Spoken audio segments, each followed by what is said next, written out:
When we last saw the Tampa Bay Lightning, they were on the ice during the Stanley Cup Finals, falling just short. Now, Adam Denker joins us to discuss the Bolts offseason and what to expect as they go for their fourth straight trip to the Cup Final this year. You're Locked On NHL, your daily podcast on the National Hockey League. Part of the Locked On Podcast Network, your team every day.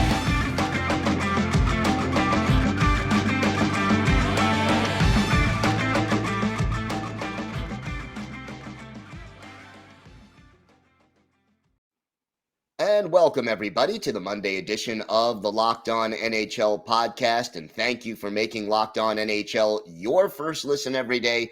We are free and available on all platforms. Gil Martin, so glad that you could be with us today. And joining me now, the host of Locked On Lightning, Adam Denker. And Adam, it's been a while since I've had you on the show. We last saw you when we last saw your team on the ice. Yeah, it's been pretty long time since I've been here, which is very uncharacteristic of me, considering, I feel like it seemed like almost every week I was on this show. But glad to be back and glad to be talking about the beginning of the regular season. It seems like as much as we were all dying for something to happen in the middle of July, at least, now we're here only about 40 days out from the opening season. So I'm excited, probably as excited as everybody else is. Yeah, looking forward to it. Training camp is about a week and a half away for the Bolts right now? Yeah. So it's going to be exciting to see a lot of the guys back on the ice. I mean, we've already been exposed to a lot of the guys doing, now with social media, it doesn't seem like as crazy as a thing to see these guys on the ice, and training camp's not that big of a deal nowadays. But now that training camp is here, or at least on the doorstep, now that we know the end in sight is near for the NHL offseason. Yeah, and that's always good news. So if you could describe Tampa Bay's offseason in a couple of words, what would they be? I would say probably, we've gotten pretty lucky over the last couple of seasons, whether, just transactions in general, whether it be at the trade deadline or in the offseason. We've seen Julien Brisebois really make some magical moves where you got to kind of scratch your head at some points and say, how is this guy not won GM of the year yet? He probably would have won it if it wasn't for Joe Sakic this year and his Colorado Avalanche winning the Stanley Cup Final. But this offseason, we didn't really see much of anything. We just saw a little bit of retooling, and that's really all you could really expect out of this team with the salary cap constrictions, with all their stars and all the guys that they need to get locked up long-term, being locked up long-term. So having guys like Ian Cole on the team and Vladislav Namestnikov, who Lightning fans should know that name because he was with the Lightning at one point in his career. This was just a retooling. This was just trying to get out of the red in terms of the cap space and just trying to add some more of that depth that we saw the Lightning actually for a change not have during the playoffs. So it's going to be interesting to see how all those pieces come together in the coming weeks. But that's what the great thing is about hockey. What is your biggest concern about this team heading into now? I mean, like I said, you're going for a fourth straight trip to the Stanley Cup Final this year. What worries you the most entering training camp? I would have to say my biggest worry is probably for, we see the names on the roster. We know what we're going to get out of the Stamkoses. We know we're going to get out of Point, Kucherov, Hedman, Cirelli, Paul, Corey Perry, and Maroon. The guys have been on this team for a while now. The Hagels, the Namestnikovs, and some of the newer guys on the defensive end, like Cal Foote, who was a rookie last season, and Ian Cole as well. It's going to be interesting, and I wouldn't say a little bit nerve-wracking, but it's going to be more so interesting to see what kind of production are we going to get out of these guys, especially guys like Cal Foote, who right now, if we're going to believe anything that that Daily Faceoff says right now, is that he is projected to be on that first line with Victor Hedman, and that is a huge responsibility for a second-year defenseman who is still very much getting his feet wet. And I spoke about that a little bit on my show, is that I think the talent is there with Cal Foote. I just don't think the time is right. Then again, I don't think that John Cooper really has much of a choice, because if you look at the other defensemen on this team, yeah, we could throw Eric Chernak up there on the first line, but then now you're talking about a second line pairing with Foote and Sergachev, where, let's make no mistake, Mikhail Sergachev has had a fantastic career thus far through his very, very young career, brief stint in the NHL. But the fact of the matter remains is that he did not play well last season, especially in the playoffs. So we're going to be interesting to see if there's going to be any hangover from that performance carrying over into the regular season for Mr. Sergachev. How much do you think this team will miss Ryan McDonough, both on the ice and in the locker room? I think, and I always talk about this on my show, and why I never had an issue with bringing in guys like Corey Perry, even if Corey Perry last offseason, coming into that season, if he wasn't going to be the Corey Perry that we actually got last season, there was still that veteran leadership. You can't put a dollar figure on a Stanley Cup and 2 gold medals and a Richard Trophy and an MVP. So, bringing guys in like that, it's really valuable to have those guys. So especially when you lose them, especially a guy like McDonough, who's been with this team for a very long time, who is a defenseman, because yes, it's one thing to lose a guy on the forward lines, but it's another to lose that veteran leadership on the defensive pair when things kind of unravel on those fast breaks down the other side of the ice. It really helps to have a guy like McDonough. So I think it's going to hurt them here and there in certain situations and in the locker room. But I think that there's enough guys here that have been around long enough to fill that role. Guys that even haven't been here that long that are ready to fill that role that McDonough had, just like Ross Colton, who, by the way, we're recording this on his birthday. So happy birthday to Ross the Boss.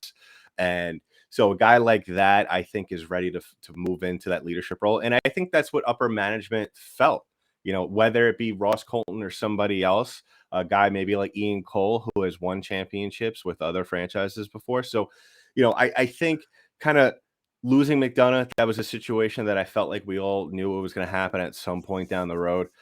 He's going to a very nice organization in Nashville, a very nice city. So, I don't think he's really going to be that upset about it. I'm sure he's going to be upset, away from his teammates. He's called brothers for the last decade or so. But yeah, it's gonna there's gonna be situations, especially in the defensive core, where you're gonna wish, or you're gonna say, yeah, Ryan McDonough probably would have done something very well in this moment here. But I think the time is right. And the Lightning are definitely in a good position to fill that role of leadership. One last question real quick. Mm-hmm. Obviously, 3 straight trips to the Stanley Cup Final. That's almost another season's worth of games. Yeah. How concerned are you about the cumulative effect of fatigue on this team? Yeah, that's a good question. That was a question that I was pondering all last season and going into the playoffs, and I think a question that you and I pondered together at certain points during that playoff run, especially at that Toronto series.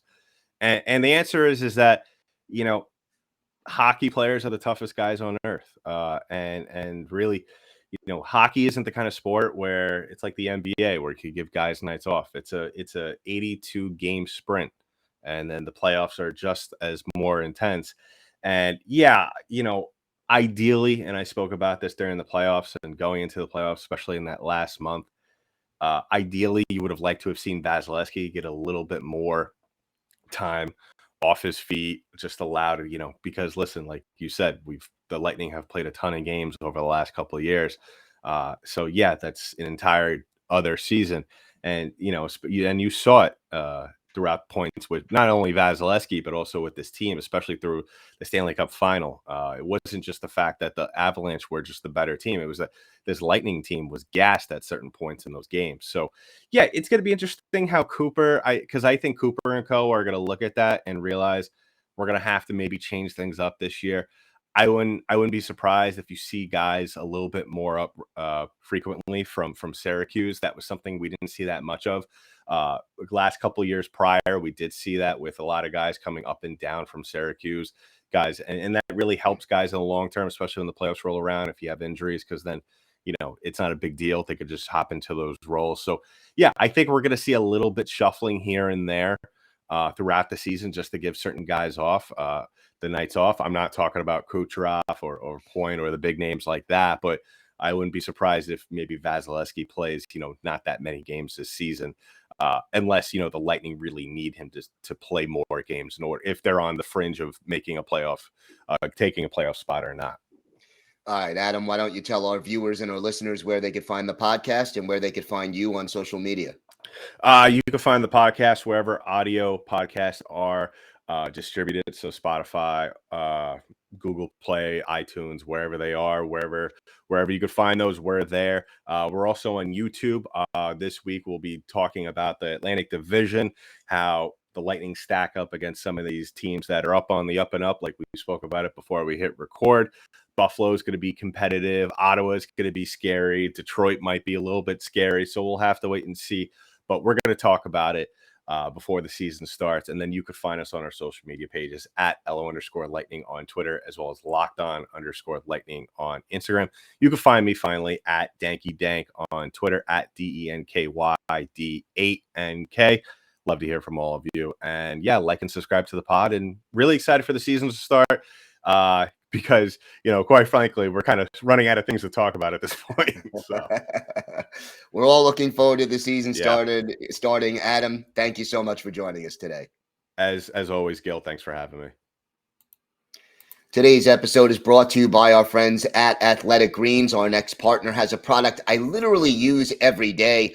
I started taking AG1 because I'm not a big pill taker, and I hate taking so many pills to get my vitamins and my nutrition. So what is this stuff? Well, with one delicious scoop of AG1, you're absorbing 75 high-quality vitamins, minerals, whole food source superfoods, probiotics, and adaptogens to help you start your day right. This special blend of ingredients supports your gut health, your nervous system, your immune system, your energy, recovery, focus, and aging. All these things.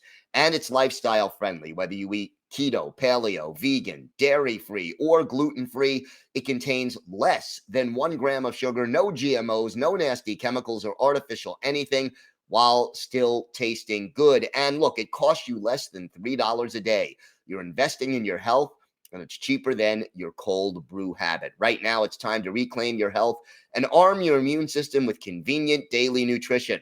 It's just 1 scoop in a cup of water every day, and that's it. No need for a million different pills and supplements to look out for your health.